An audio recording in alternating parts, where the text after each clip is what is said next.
सुरेश मस्के, तालुका जिल्हा सरळ बीडच मुक्काम सहित. माझा लहाना भाऊ आळंदीमध्ये ज्ञानेश्वर महाराजांची आळंदीमध्ये प्रसादाची दुकान आहे नंबर 2 ला त्याची. आणि तो आळंदीमध्ये राहतो, पण आळंदीत राहत असताना तो मुक्ताबाईने मांडे काढले त्याच्या समोर एक नवनीत महाराजांचा मठ आहे, तिथं चिलीम गांजा वाढायला जायचा. वय झालं 32, परंतु तो नपुसक बनला. नपुसक झाल्यानंतर त्यांनी लग्न करायचं नको म्हणायला लागला. बळच माझ्या आई बाप्पांनी त्याचं लग्न करून दिलं. मी पण काय नको म्हणू शकलो नाही, मला कळत होतं. पण मग त्यांनी लग्न केल्यानंतर त्यांनी विचारलं की सगळ्या बायकांनी सांगितलं की आता ही तुझी बायको आहे एकणार मिट्टू. तर तो म्हणला ती बाई का मंडोळे घातलेली काल, ती माझी कोणी लागत नाही. मग तिला काय पाहिजे, गहू आणून देतो, पीठ आणून देतो, तांदूळ आणून देतो, आणि ती माझी कोणी लागत नाही. यानंतर आम्हाला फसवणूक केली म्हणून आमच्या चुलत मामांनी आमच्यावरती केस कंप्लेंट केली. आम्हाला आतमध्ये जावं लागलं भावामुळं. आणि त्यानंतर आईला बुद्धी सुचली की आपण मलकापूरला जाऊ. आणि मलकापूरला येऊन कुर्डवाडी मार्गे रेल्वेने माझी आई तर वाऱ्या केल्या भावाला घेऊन आम्ही दोघांनी. आणि जशाच वाऱ्या केल्या तशा वाऱ्या संपताच तो म्हणू लागला की मला लग्न करायचंय. आणि महाराज लग्न तर झालंच, बायको त्याला परभणी जिल्ह्यातली मिळाली, आम्ही मात्र बीड जिल्ह्यात राहू. आणि बायको मिळाल्यानंतर त्याला 1.5 वर्षानंतर मुलगाही झाला.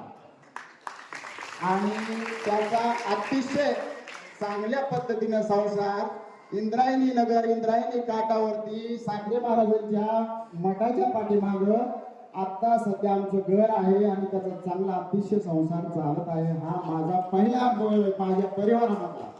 टाळ्याच्या गजरामध्ये स्वागत करूया. आणि तसं मी माझं लपून ठेवत नाही, मी पण लय शहाणा नाही. माझा भाऊ कसा तर मी सांगतो मी कसा. मी दारू पित होतो, मी दारू असं पित होतो. आता आळंदीत लोक कीर्तन शिकायला जातात, पण मी काय शिकाय गेलो असं लहानपणी माझ्या आई बाप्पांनी नेलं तिथं. मला नेलं शिकावायला.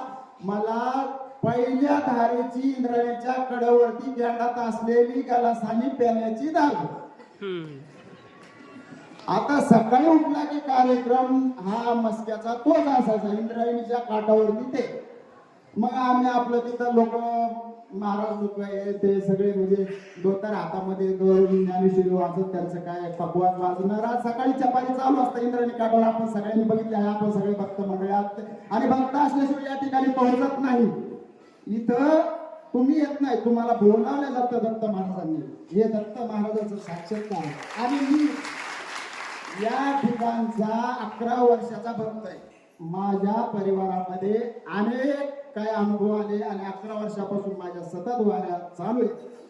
असं काही नाही वाटत असेल किंवा अजून एकदा 5-6 महिन्यापूर्वी मी अनुभव सांगितला होता की अनुभव याच्यासाठी सांगतो की माझ्या जीवनामध्ये घडलेला आनंद, तो आनंद मी व्यक्त करतो आपल्यासमोर. आणि मला ही अपेक्षा असते की माझ्या घरात जे आनंद चालतो हा सगळीकडे आनंद चालावा, अशी माझी अपेक्षा कायम राहते. तर मी अशी दारू प्यायचो, खूप दारू प्यायचो. दारू पिऊन माझे आई वडील माळकडे त्यानुसार आळंदीमध्ये पोहोचलेले. मला बोलले तू आता गावाकडे जा आपल्या बीडला आणि शेती करायला सुरुवात कर. आम्ही आलो इकडे, ऑटो रिक्षा घेतला, ऑटो रिक्षा चालवायला चालू केलं. शेती आमची तशीच पाडीत पाटी आणि टायर असे विकून दारू प्यायला सुरुवात केली आम्ही. एवढे आम्ही शाळे. तर दारू पेता पेता पेता पेता एक दिवस आईने सांगितलं की अरे बाबा तिथं जा, आता भावाचं कसं कल्याण झालं तसं तुझं पण होईल, तुझं तर सगळं झालेलं लग्न मुलं एवढं सगळं येते. ठीक आहे म्हणलं.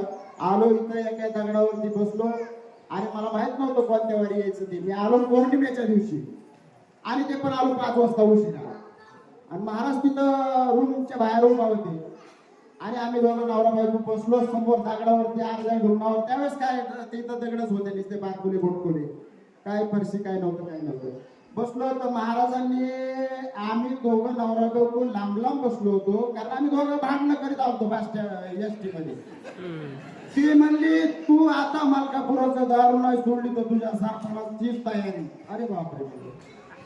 बरं म्हणलं. अरे बाबा आता म्हणलं पण आता मला इथवर काय पिऊ दिलं नाही. मग मी आपला काकडावर बसलो. थर थर थर थर थर थर थर थर थर थर थर थर थर थर थर. अहो दारू नाही पिऊ दिली बिडापासून इथवर म्हणल्यावर 3 तासात सकाळचे 8. अहो दिवस 5 वाजले होते. बरं आता मी तर कोणाची ओळख नाही काय नाही. मग एक शिष्य आला बाहेर. महाराजांनी बोट दाखवलं. म्हणजे यांना माहिती द्या जोड त्याला. महाराज आपले लांबून माझ्याकडे बघत राहिले. महाराजांनी निहाळत राहिले. खूप वेळ मी खाली बघत राहिलो. आणि त्या शिष्याने सांगितलं इथल्या सेवकांनी की बाबा तुम्ही बुधवारी या आणि गुरुवारी त्यांनी आम्हाला नवीन. तर आम्ही निघालो वापस. तर बायको म्हणले तुमच्याकडे महाराज खूप पाहत होते. मग असं अहो जसं काय नवीन लग्न झालं असं आम्ही गप्पा मारत वापस गेलो. कुठं दारूची आठवण नाही, कुठं कशाचीच आठवण नाही. 5 दिवस बुधवार होता पुढं. वाट बघत राहिलो महाराज कधी दिसते. अहो नुसत्या नजरेने जर दारू 5 दिवस सुटत असेल, ज्या माणसाची 1 तास सुटत नव्हती, रातचं 2ला बी जात होता आठवण प्यायला, त्या माणसाची नजरेने हळून दारू सुटती. अशा माणसाची सद्बुद्धी आली, विचार आले. आपण पारमार्थिक आहोत. आपले आई वडील आळंदीमध्ये राहतात. आपल्याला हाकलून दिलेले बीडला. आणि बुधवारी इथं मुक्कामी आलो. नवर बायको म्हणली आता काही येण्याची गरज नाही. मला असं वाटतंय की 5 दिवस झाले तुम्ही आज दारू सोडलेली न. एक उतरली की पेच उशालाच असायची. एक बागलाला आणि एक उशाला. मग बागलाला कोण आणि उशाला कोणतं वाटा. तर असं करून मग आलो बुधवारी आलो. गुरुवारी महाराजांनी ग्रंथ घेतला, प्रसाद घेतला. महाराजांनी हात फिरवला आणि हात फिरवल्यानंतर दारू